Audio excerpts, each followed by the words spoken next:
We're going to pick up on our series of recognizing the cause. It's a series about our nation. The first message we looked at reviewing the current state. We began this morning with this section, recognizing the cause.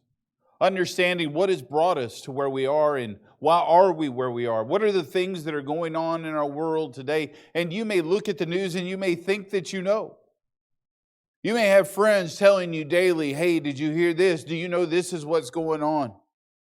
But we must recognize the cause of why we are where we are in order to see things as God sees them. It's not about our perspective. It's about our position. It's about our position as God sees us, not as we see ourselves. I'd like to begin tonight by sharing something that George Washington admonished. It's a little lengthy and I'm going to read it. I now make it my earnest prayer that God would have you and the state over which you preside in holy protection, that He would incline the hearts of the citizens to entertain a brotherly affection and love for one another, for their fellow citizens of the United States at large, and that He would most graciously be pleased to dispose us all to do justice, to love mercy, and to demean ourselves with that charity, humility, and pacific temper of mind, which were the characteristics of the divine, the author of our blessed religion, and without an humble imitation of whose example in these things we can never hope to be a happy nation. He mentioned a few other things in that statement, but his desire was to see peace through brotherly affection. That doesn't mean an acceptance of wrong, but then again, how much wrong would exist if God's plan was followed and a little more love had been demonstrated throughout time? Is that possible? To still see God's will accomplished? To understand what true brotherly love means. And again, don't misunderstand. There is such a small chance of just everybody seeing everything eye to eye and everybody being able to just kind of shake hands and smile and walk their separate ways. It seems we've come to a crossroad in our country. One that many pastors will step backward in fear to approach. Some will approach with far too much fervor. What's important is not the pastoral approach, but the godly approach. The need for people under the sound of my voice to understand that God's Word is paramount. Yes, things can change, but will they? That's the important question nowadays. What would it take? Even if revival were to break out, which in many times in history it has in the difficult times, would it be soon enough? Would it be large enough? Would it be enough for people to say and to truly look and say, my life needs to change, not because I'm afraid, but because it's what God requires? Turn over, if you will, to Matthew chapter 24. You see, the answer to all of this is a very simple one. Matthew 24:37 is a very short verse. It says simply, but as the days of Noah were, so also shall the coming of the Son of Man be. I've got a simple question for you. How much like the days of Noah is it today? And that's a proportionate answer because many people throughout time have considered their time to be that closest to the coming of Christ, only for generations to be able to look backward and say, no, He hasn't come yet. But I'm here to tell you, if you're looking at Scripture, if you're looking at the world that you see today, can you really be serious and look at me and say, I don't think He's coming back. I don't think anything's changing. I made reference in the last message to the wind that I watched blow and the change that took place, and the fact that once it's changed, it can't ever be put back exactly the way it was. Life as you know it, my friend, is no more. Will it get better? Possibly. Will it get worse? Probably. But what is more important than what life does is what you do. Turn over, if you will, to Genesis chapter 6 and verse 5, and we're going to take a brief look at what God thought in the days of Noah. You see, He sees the wickedness of man just as He did in those days. And Genesis 6:5 says, "And God saw the wickedness of man was great in the earth, and that every imagination of the thoughts of his heart was only evil continually." How do you look at the world around you today? As a moderately good place? Yes, there are good people. But even a good person is considered a sinner in God's eyes. God sees the wickedness. It's like a flare that goes off in the middle of a dark night. It's obvious. It's present. And He sent His Son, Jesus Christ, to die for that sin. To take your place. There's 100 different ways that you can explain it. But it comes down to one simple truth. For the wages of sin is death, but the gift of God is eternal life. As it is written, there is none righteous, no, not one. All we like sheep have gone astray. The Bible clearly states that our righteousness to God is as filthy rags. You're facing a time that, as I've mentioned in the other messages in this series, call for a decision. Are you committed to the way that you're living life in such a way, in such a significant way, that you're not willing to change? That you're not willing to consider what might happen? Heaven and hell are both real places.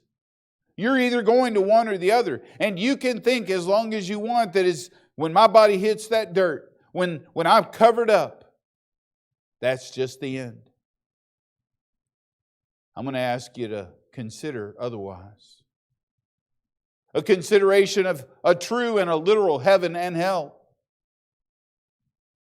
And then if your body is buried and the dirt is put on you and that is the end, you got nothing to worry about. But what if I'm right? What if Scripture, and I believe it is really God's Word?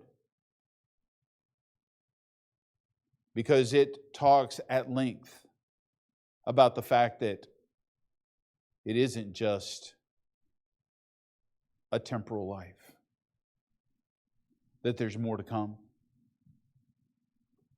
Have you not noticed that the world is changing? Time itself seems to have sped up quickly. Not too awful long ago, nobody had heard of COVID-19. Nobody walked around in fear of what if that catches up to me.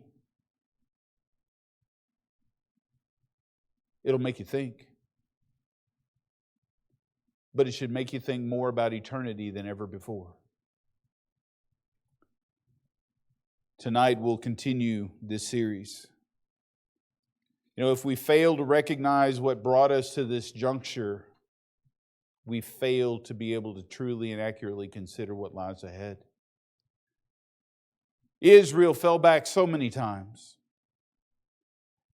They repeated their sinful ways time after time after time. They conveniently forgot the consequences and the impact of their previous decisions. We've looked primarily at 2 Timothy chapter 3. We went through a list of the various things that are found in that chapter related to comparison to our society today. We said we were going to come back to lovers of themselves. You see, someone's love for themselves is one of the driving factors behind their actions. What do you think of yourself? Hey, have you ever heard that phrase? So what do you think of yourself now? You know, that carries a lot of weight. Have you ever met a person who you walked away thinking, man, they're their greatest fan? They are totally in love with themselves. Only to think secondarily, somebody's going to take them down a notch or two. Stop and consider all the ways that people show that they love themselves even more than they do their family. Some even more than their children. And they're more wrapped up in what they need to do, what they want to do, what they're going to get done on their bucket list. You know, if we were to take our bucket list to heaven with us, it wouldn't matter, worth nothing. It would not matter.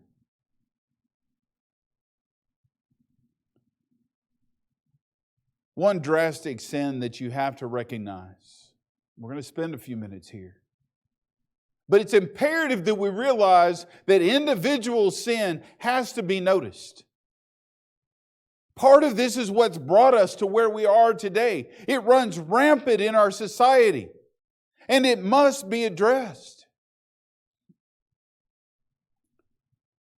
As you've heard a great deal about the internet lately, you'll no doubt understand that there is a great deal of sin that we see in Scripture that's evidenced even in the internet. Aside from the internet, yes, sin was around a long time before the internet. But I want to share some facts with you tonight, some statistics. Because as we looked in 2 Chronicles about the need to pray and to seek God's face, to turn from their wicked ways, this is one of those wicked ways. And it bears a solid look. You see, pornography is or has steadily invaded our society, our homes, our workplaces, and sadly enough, even churches. Many now know someone who has been involved or been impacted by this very sin. Every second, notice I said every second, the following happens. 28,258 users are watching pornography on the internet. $3,075.64 is being spent on pornography on the internet. How often? Every second. I didn't take the time to do the math, but at $3,075 a second, can you imagine the daily total, the monthly total, the annual total, the amount of money that has been spent on pornography on the internet by so many? And then you hear people beginning to say, I lack the money to do this. I lack the funds to do this. I need to get another job. I didn't even go into the details that I have of the amount of money that is spent on employee time, on a company computer, the cost to the company in lost production. Maybe the needs of the households might be better served if a little bit more of this money was spent on something beneficial. Every day, 2.5 billion with a B, emails containing porn are sent or received. 68 million search queries related to pornography. 68 million searches every day looking to satisfy their own pleasure. Do you realize this is a total of 25% of the total searches? 1/4 of the searches made on the internet are looking for pornography. You see, pornography hurts adults, children, couples, families, and yes, our society has been impacted. We've been looking at what has brought us to where we are. This is a vital factor of why we are where we are. The fact that men are lovers of themselves. They seek their own pleasure. They seek their own lustful desires. The Bible has so much to say about the lust of the eyes and, in turn, the lust of the flesh. Do you know how many homes are being torn apart by pornography? We'll get to that in a minute. But you are sadly mistaken if you think that there is not a purpose for what is being said tonight. In families, pornography usually leads to marital dissatisfaction, infidelity, separation, and divorce. The man or the woman looking for something greater than what they think they have, failing to realize that God has given them exactly what they need. They find the dissatisfaction in their marriage. They're frustrated by some event, by lack of what they thought to be. My wife and I talk about our white picket fences. The things that you see that on television and throughout our world and down a fancy street, everybody's little white picket fences seem to be exactly perfect and the yard's manicured properly and beautifully. And look, there's the American dream. You know, the world isn't really like that. The white picket fences lose their pickets one by one. They have to be maintained. They have to be manicured. They have to be replaced from time to time because the wood gets old. Marriage is the same. Things have to be tended to. Things have to be maintained. You have to recognize when there's a problem, but you have to be willing to put the effort into fixing it. Unfortunately, too many come into marriage and decide, I'm not satisfied. And rather than have a very difficult conversation and explain the dissatisfaction, instead they go off in a different direction and they make bad choices, terrible choices. They're a lover of themselves. They put their perceived needs above the needs of their spouse and their family and others who could be impacted by it. Ladies, don't be so quick to point your fingers at the men. You see, there's a lot of stereotypes that exist today. But do you realize that tonight, 1/3 of the porn viewers are women? 1/3. One author stated pornography can be considered an equal opportunity toxin, including both males and females. Verse 3, 2 Timothy chapter 3 says, without natural affection, truce breakers, false accusers, incontinent, fierce, despisers of those that are good. The impact of this sin on families leads to the degradation of society. Satan seeks to destroy the family unit. He seeks to destroy the marriage. Because by breaking down the family unit, society itself breaks down. How many children are impacted? Do you realize that another study said that the younger children today are more prone to pornography because it is so prevalent around them? It affects them in so many different ways. Our pulpits have long been silent and far too long been silent in calling out this sin. And as we look at the situation in our world today, we have to be reminded that every sin that we notate is a sin that has to be approached. It has to be considered. A lot of things are done behind closed doors, in the dark, when nobody else is thought to be watching. Do you realize that interaction, that pornographic desire, carries a far greater cost than you'll ever realize. It inhibits the mind of the youth because it destroys in them the ability to understand the sexual relationship in a biblical and honorable manner. It leads to rape. It leads to domestic violence and Satan's destruction of the individual, the relationship, and the family. If you want to see the difference in your world, it has to start with a change in individuals. Too many have said they have no part in this or other sin, but society's saturated with it. Stop and consider all that you see in a day. From a magazine, to a billboard, to the internet, to television.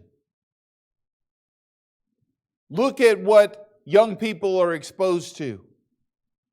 The need to grow up and to fit in and into a society that has expectations that are unrealistic. The need for a boy or a girl to have a boyfriend or a girlfriend at an early age. I've seen parents look up at their 5 and 6-year-old children trying to pick out, oh, we're going to make that her boyfriend, or we're going to make that his girlfriend. How about just teach them to have friends? How about teach them what a godly friend is?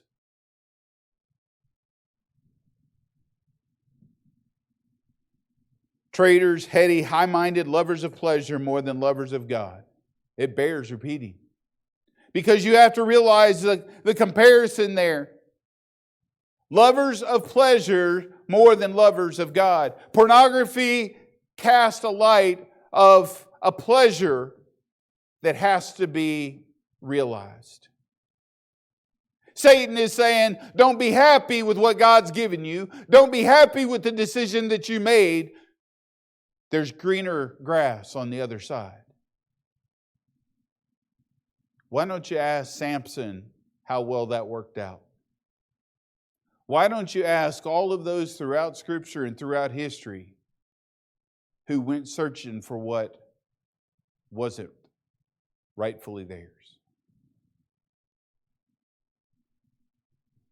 You see, society does love pleasure more than God. Their own desires lay the groundwork for the denial of God's presence in their life. Do not be fooled by Satan's lies. You might just dabble a little bit, a quick glance. Guess what happens? You got to see a little more. Stop and think about it for just a minute. Why does Satan always put out there what you can't have? It's an image. It's a video. It's a picture. It's not real. But the reality in the darkest part of your mind makes it such. If Satan says this is going to please you, guess what that is? A big red flag, waving and saying, if I'm going to please myself, how am I pleasing God? The problem is, in society today, that thought process seems to be irrelevant. Having a form of godliness, but denying the power thereof, from such turn away. You know, let's go back to loving pleasure more than God for just a minute. Stop and think of the town or the city that you live in. How many bars, restaurants, movie theaters, places of entertainment can you think of in the blink of an eye? Places that you frequent. Places where you go to have fun. Now consider the number of churches, and in some areas I understand there might be an equality there. But you see, what you have to realize is that Satan loves to give you choices. Satan loves a good buffet. Take a quick quiz. There's going to be a ball game on the same night that there's a church activity.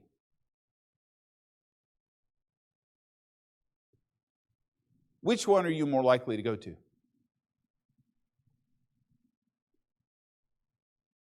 You see, there are a number of parents who are extremely concerned about their children and their future. And far too many of them see their children as having a future as a professional ball player.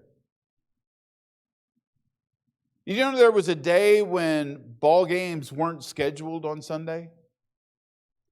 When parents actually said, even on Wednesday night, you know what, my kid goes to church.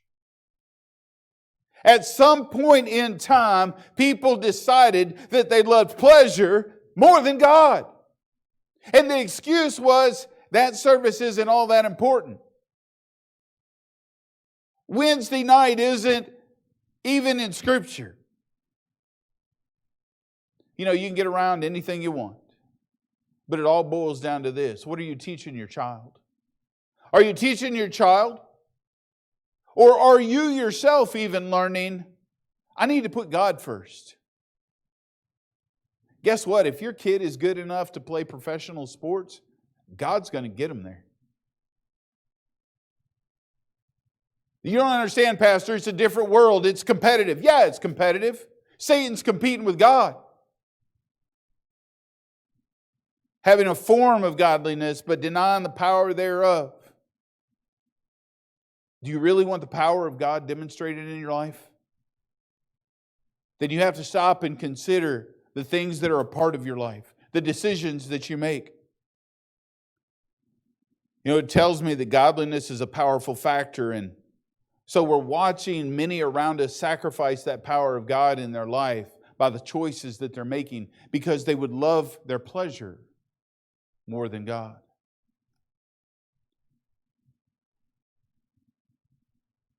The key is seeing the power of God evidenced in your life. Once you begin to see the power of God evident in your life, the things that Satan throws on that buffet table are all going to turn your stomach. You're going to effectively step back and say, you know what, Satan, I tried that one. I tried that one, I tried that one, I tried that one. And just like Solomon said, it's all vanity. It all came up to nothing. Why do I bring this up? Because it's time that you considered it. It's time that you looked at how quick time is moving. It's time that you realize it may not be long before we stand before God. But even if, let's step back for the minute on that. We catch ourselves thinking that way, don't we? One day I'm going to stand before God. You live every day of your life in front of God. The eyes of God run to and fro on the earth.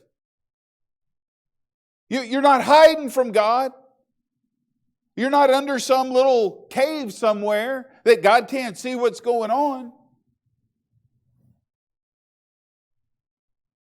The cause of the situation we face today is summed up simply in a single word: sin. What started Adam and Eve down the wrong road? They were lovers of themselves more than they were lovers of God. They thought God had robbed them of something instead of looking at all that God had given them. You know what you need to do when you struggle with pornography? You need to step back and you need to look at what God's given you instead of what Satan thinks you're being kept from.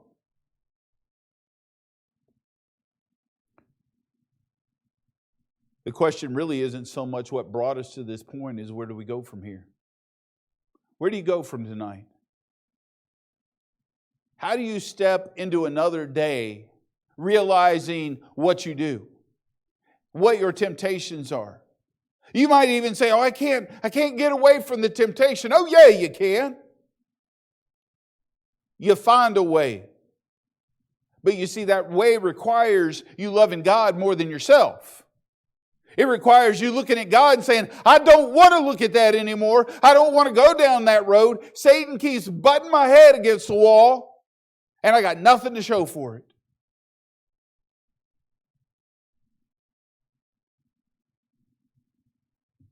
Luke chapter 1 and verse 37 says, for with God, nothing is impossible. You know, it might seem that no matter what you do, no matter which direction you go, it just doesn't work. It might seem that the world is about to come to an end and you got no clue what to do. God can change you. He can change your life. And He can forgive the sins that you've committed. God loves you in a way that I can't even put into words. And you know what pushes so many people into the lovers of themselves more than God category? Because they're looking for love. They just want somebody to love them. Satan jumps in the middle of it and says, that person that you marry, they don't love you the way you want them to love you. Dissatisfaction is a tool of Satan. Discontent and strife, it's born and bred from discontent and dissatisfaction. Satan wants you unhappy because then he can dangle the buffet menu in front of you. Why don't you learn to be happy with what God has given you instead of looking for what Satan is dangling in front of you? You ever watch that person who held something out and somebody reached for it and they pulled back just a little bit, and then they reached for it again, they pulled back a little bit more? That's a pretty good picture of Satan. He's going to do everything he can to keep you wanting and pulling and moving forward. God wants you to stop. The verse that we shared this morning. If my people which are called by my name shall humble themselves and pray and seek my face and turn from their wicked ways, then will I hear from heaven and will heal their land. Are you ready to turn from those wicked ways? We went through a whole list this morning. We kind of centered in on one tonight. It's not the only one by far. But you'll notice that the people that are involved in this are likely involved in so many more. And many times, they know exactly what they're doing. Is what you're doing bringing enough pleasure to you that you could involve God in your pleasure? That you could simply step back and say, hey God, I know you're good with this.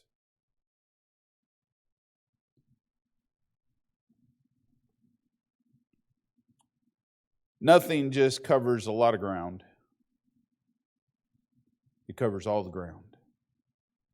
That's in reference to when nothing is impossible with God. It's not just a lot is possible. Nothing shall be impossible. The problem is you love yourself more than God. And yet you want God to bless your business. You want God to bless you. You want God to bless your family. But it's all built on a sham of a lie. And God knows it. And so then you get your little feelings hurt. And you feel like your world is falling apart because God promised you some consequences. If you're not concerned about the consequences that you have to face, you might want to consider the example you're setting for your children. Because what if that desire for satisfaction pulls them into a relationship that's dangerous to them? Let's just be real plain. What if it gets them raped? What if it gets them killed? Or haven't you been looking around your world today? I see it often. I hear it often. Domestic violence is not on the decline. Murder is not on the decline. Rape is not on the decline. The sensuality of individuals is not on the decline. But it could be. Because when you realize what God can do in your life, the true satisfaction that is available, then life can be exactly what you want it to be.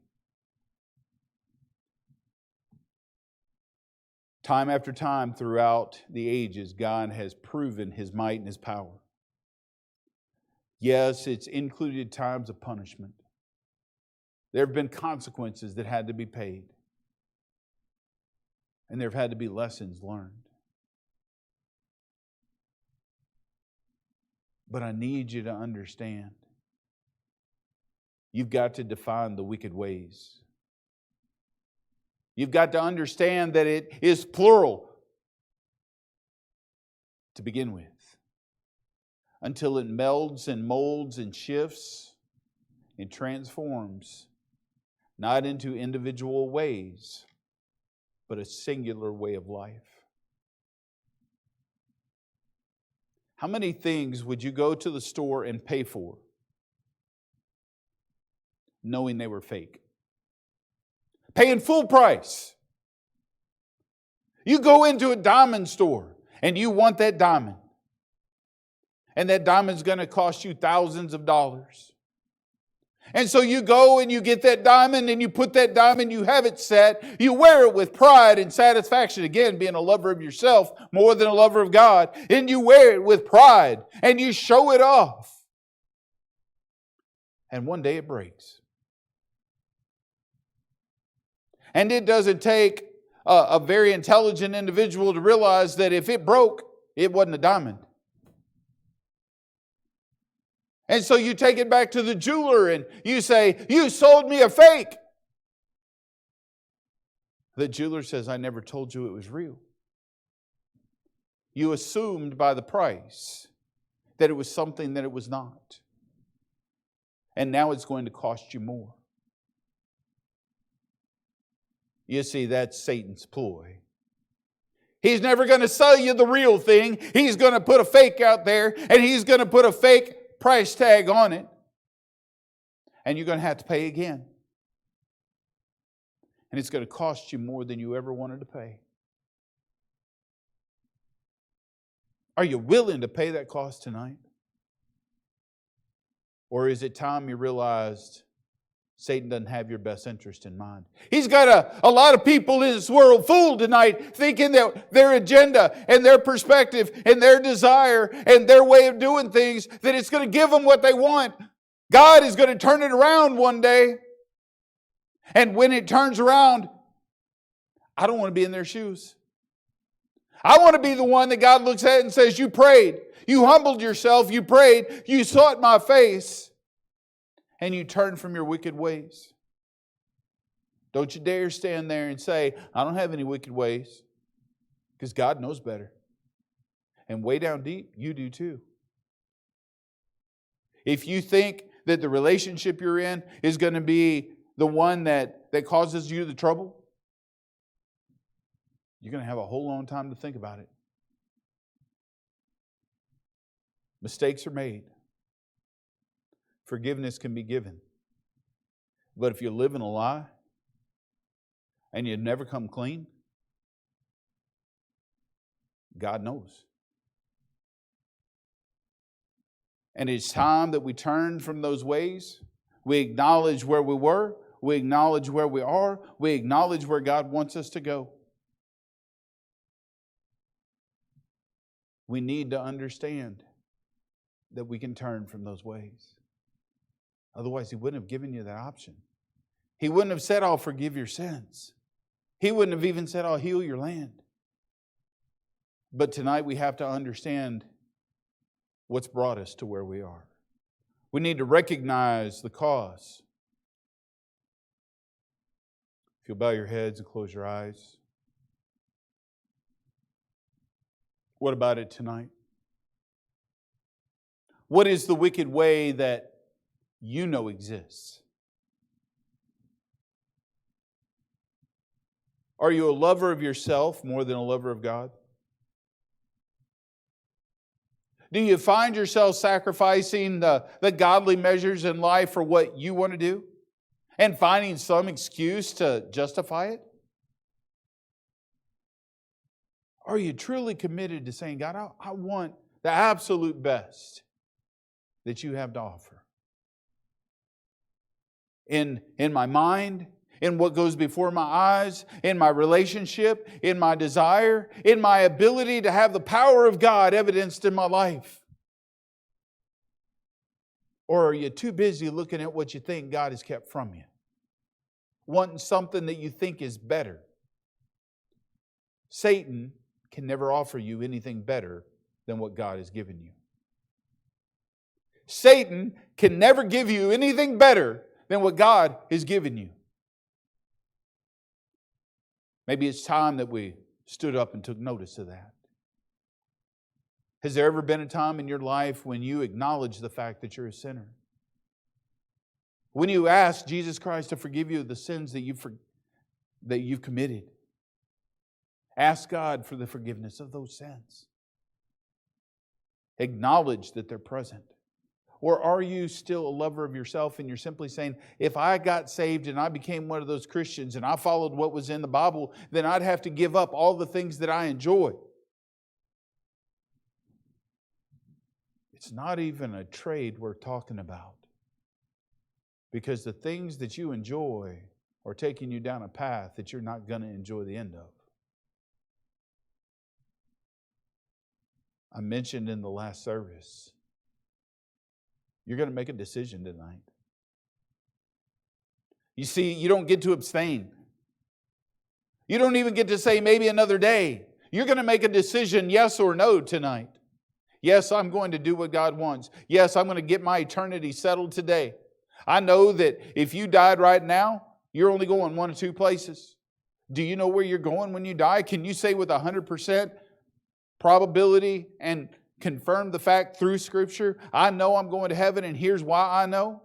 Because if there's never been a time where you said, Lord, I'm a sinner and I need to be forgiven, you're not going to heaven.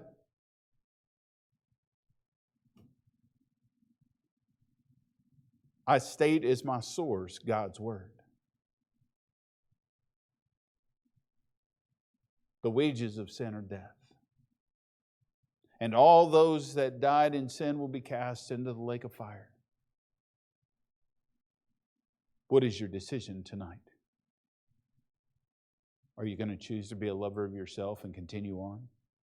Deny the power of God thereof? Have a form of godliness but not the power thereof? I, for one, want God's power.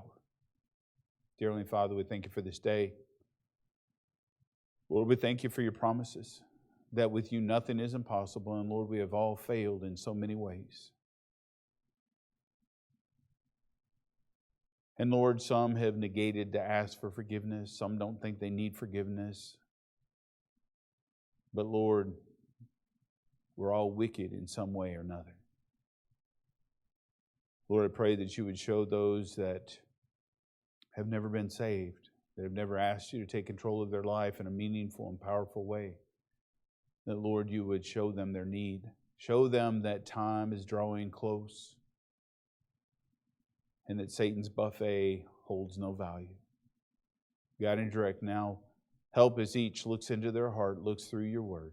In Jesus' name, amen. Covered a lot of ground. Touched on a lot of items. But the key is this. Could you honestly, before God Himself tonight, say, I truly desire the power of God to be evident in my life?